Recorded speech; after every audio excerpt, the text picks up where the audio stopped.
pag nagregla, lumalabas lahat ng tissues na kumapal, okay, habang nagbabalanse yung dalawang hormones, estrogen and progesterone. At pag walang fertilization that takes place, menstruation should follow. Now, what happens is that in endometriosis, some of the tissues, the endometrial tissues, they flow back. They gravitate back into the muscle layer of the uterus. So, pag tiningnan mong maigi, ito ang matres po, ito yung endometrial cavity, dyan lumalaki ang baby.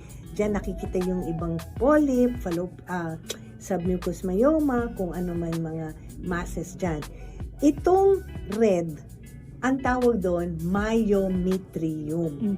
That is the muscle layer.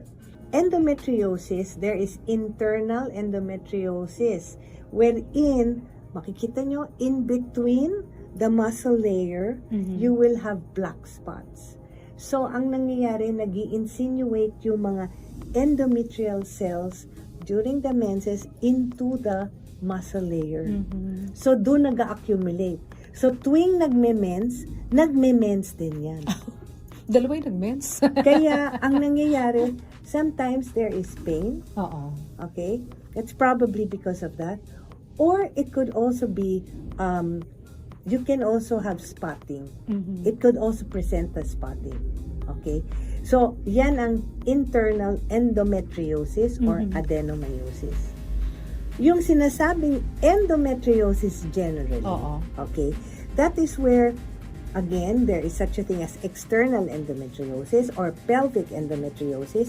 Instead of blood just flowing back into the muscle layer, it now moves back to the fallopian tube, and because the ovaries are the most dependent portion of the reproductive system. For example, this is your uterus, this is your fallopian tube. Yung ovaries nyo, nasa ilalim ng kilikili nyo.